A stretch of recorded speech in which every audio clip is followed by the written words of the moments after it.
Hi everybody, I'm Beebs Kelley. Welcome back to another fashion edition. Today I wanted to talk about the top 5 fashion lessons or changes that I would like to see the Meg make for 2025. For this coming year, I would really appreciate to see some of these frustrating mistakes that she makes time and time again resolve themselves. Wouldn't that be nice for us all? The Meg is one of the most frustrating public figures or celebrities that we have ever seen, at least in terms of fashion and outfits for sure. She rarely, if ever, have gotten an outfit wholly right, meaning everything comes together and is at least passing, right? At least a B. Doesn't have to be an A+, doesn't have to be perfect, but at least passing, at least good, at least doing okay in every category.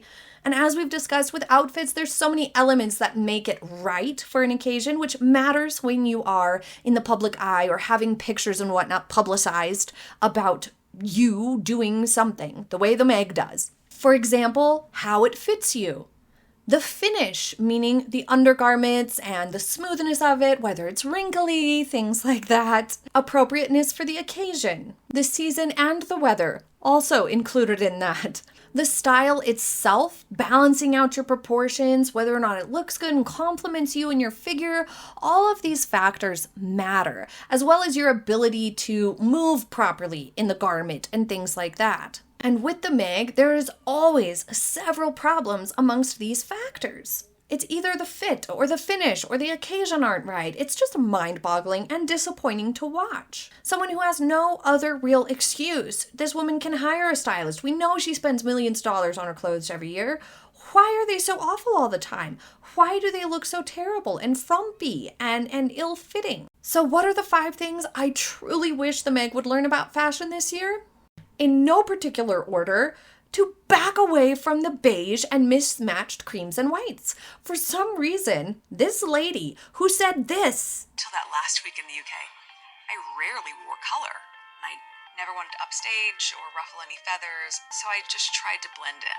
for some reason, this lady who said that she was only allowed to wear bland colors while she was with the royal family has worn only bland colors since leaving the royal family. Why not just say that you feel most comfortable in those colors or something? Then we'll just be like, oh, you just have weird taste and are bland and boring. Disappointing, but probably a pretty boring way to live your fashion life, but okay, at least she owns it. No, the Meg never owns those types of things. She blames them on other people all the time and makes excuses for these weird choices that she makes. But this year, not only has she still been obsessed with beige and brown and camel and blah colors, but she has leaned into mismatching whites a lot, whites and creams.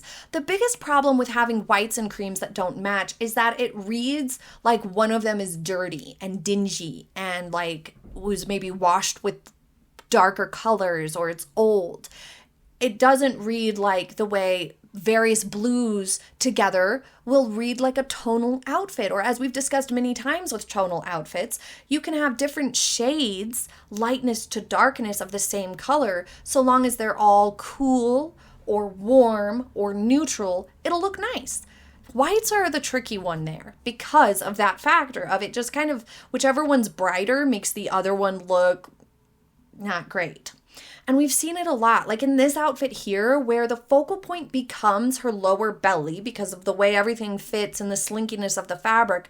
But on top of it all, it just makes it look like one of these elements is a dirty piece of clothing because the other one is lighter in tone. It just doesn't work. I'd love to see her back away from these bland color schemes. They aren't the best colors for her and her coloring. They don't brighten her up and liven her up, but they're also kind of boring and bland and lack personality. And right now, Harry and Meghan really need to be seen as more approachable, friendly, maybe even fun, shock, to save their image a little bit. So bringing in more elements of color and pattern will make it look like she's a little bit more normal and approachable and friendly. It would be a nice shift for this year, but also it will take away that element to the way that she looks that sends the image of she's trying to look a certain way. Because a lot of these choices, these garment choices that she makes, as people say in the comments and the way people react to it, the public read it, is that she's trying to look like she's old money or trying to dress like she thinks the wealthy people of Montecito dress.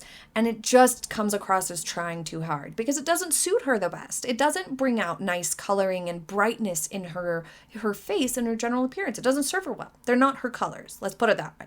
Next, no more center slits. For the love of God, please stop with the center slits. She has long, lanky limbs, and so these center slits just really don't serve her well. They also tend to create a widening effect to her torso. They make her look more boxy. The dresses with center slits that she has worn also hang very stiffly, which lean into that angular, boxy frame that she has. But perhaps most importantly, the woman doesn't know how to walk and pose in a dress with a center slit and make it look nice. You have to lean one of your legs forward into that center slit to make it look nice, with a bit of a bend in the knee. You don't want to be caught out like this, or like this, or like this. These look awful. It's an awful awkward pose, and it's all down to that center slit not serving her, whether she is wearing it wrong, posing in it wrong, or it's just not a good match for her body, or all of the above, which is the case. It's just not the right choice. So I would love to see her shift to side slits if she's going to do a slit. It will create some asymmetry. It'll add more balance, better flow. That sort of asymmetric diagonal lines, things like that are really, really great to add in some curve and some softness. Asymmetry is a great trick when you have a boxier torso, or if you're a little bit wider, maybe you're a little bit curvier, great trick. Third, I would love for her to actually respect the fact that tailoring properly is important. It's an essential piece to dressing, especially if you're going to be on the stage in these sorts of situations or publicizing your events and having pictures taken of you. If she had her trousers, her dresses, her skirts hemmed properly, she wouldn't look so messy all the time. It would help tremendously if she would have things tailored around, just in general, all of her clothes. If she had them tailored properly, it would help a lot. Fourth, she really needs to give the sleeveless vibes a rest, just for the sake of variety. We have seen her in sleeveless stuff and strapless stuff almost exclusively for years now. Give it a rest. Try something new. Do something different. A sleeve or neckline is not a signature. It's just not, okay? Going for only strapless, sleeveless, or spaghetti strap, what have you, is not defining a look for you or a signature. Same as beige shouldn't be your signature. It's just not working. It's not a thing. Okay? Stop trying to make it a thing. It's not working. The reason why Meghan should back away from these sleeveless and strapless garments is in large part because she does have longer, lankier limbs. So when paired up with her boxier torso and her shorter torso and the broader shoulders, it only serves to exaggerate that, doing sleeveless and strapless. It draws the eye to the wider shoulder line and allows it to be a dominant part of the outfit and her silhouette. Same with the arms. It just draws the eye to them and shows or highlights, I guess you could say. It highlights her longer, lankier arms. She would be much better served and much better balanced with elbow-length sleeves.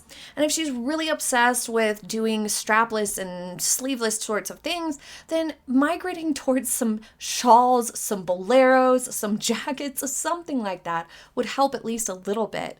But ideally, elbow-length sleeve is going to be the best for her in terms of balancing things.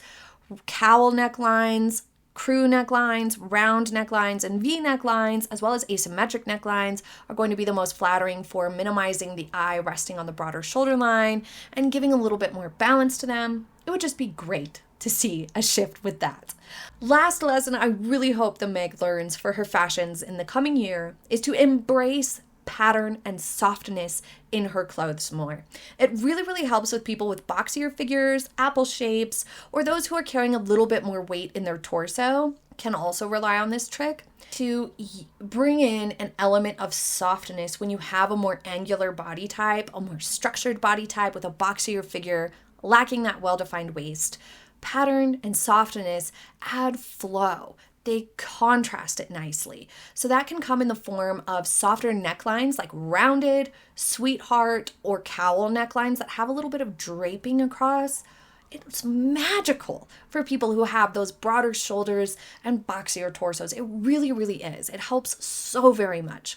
Similarly, diagonal lines and flow across the torso. It brings the eye down, encourages a vertical line so you don't look so wide and boxy. And softer fabrics that actually do have movement and whatnot rather than these stiff, square, straight clothes and dresses that she gravitates towards. Things that have that flowy, soft fabric just look better. They balance out the figures, they complement it better, and it takes the attention away from the boxiness. So I would really love to see her embrace some of these tricks that would be most impactful and helpful to her outfits. And of course, as you already know, I wish she would do undergarments properly, but I think that's a long shot. I don't think that she's going to be able to get that achieved. I think that would be a really tall order for the Meg to, get her undergarment game under control. I think that would be a tall order, but I think these might have a little bit more of a chance of success or sinking in.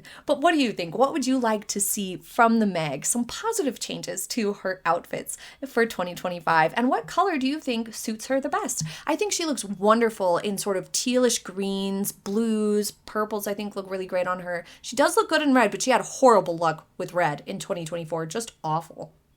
Leave your comments below. Thank you so much for joining me for today's fashion edition. I hope you have a happy day ahead. I'll see you next time. Bye.